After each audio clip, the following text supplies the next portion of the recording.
നമസ്കാരം. RJBC news എല്ലാവർക്കും സ്വാഗതം.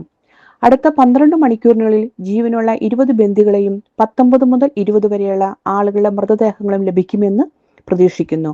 8 മുതൽ 9 വരെയുള്ള ബന്ദികളുടെ അവശിഷ്ടങ്ങൾ ഇതുവരെ കണ്ടെത്തിയിട്ടില്ല.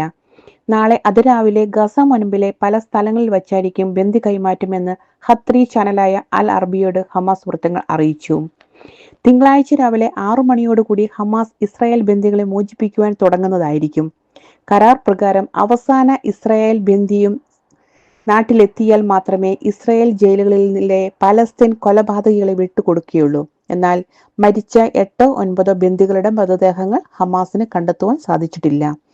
ഈജിപ്തിലെ ഷാം എൽ ഷെയ്ഖ് നഗരത്തിലുണ്ടായ വാഹനാപകടത്തിൽ മരിച്ച പ്രതിനിധികളുടെ മൃതദേഹങ്ങൾ ഇന്ന് ഖത്തറിലെ ദോഹയിൽ സംസ്കരിക്കും.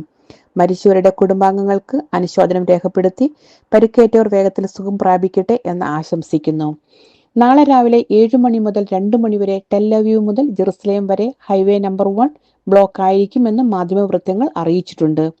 ഇന്ന് വൈകുന്നേരം 8 മണിക്ക് Israel prime minister Benjamin Netanyahu മാധ്യമങ്ങളോട് ഇങ്ങനെ പ്രസ്താവനയിൽ പറയുകയുണ്ടായി.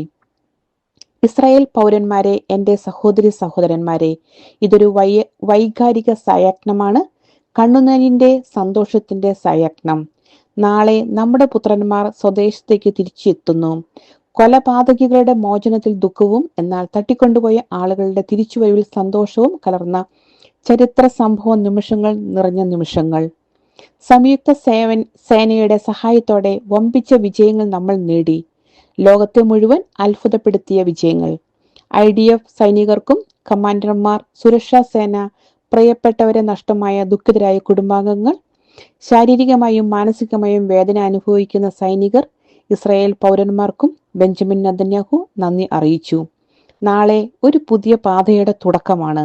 വിജയത്തിന്റെ, ഹൃദയങ്ങളെ ഒന്നിപ്പിക്കുന്ന, സ്നേഹത്തിന്റെ, സന്തോഷത്തിന്റെ, രാജ്യത്തെ ശക്തിപ്പെടുത്തുന്ന പാത. ദൈവത്തിന്റെ സഹായത്തോടെ ഇസ്രായേൽ ജനത അത് ഉറപ്പാക്കുന്ന ദിവസം. നാളെ സന്തോഷം നിറഞ്ഞ പുതിയ വാർത്തകളുമായി വീണ്ടും കാണാം. Till then, take care. Sign off RJBC.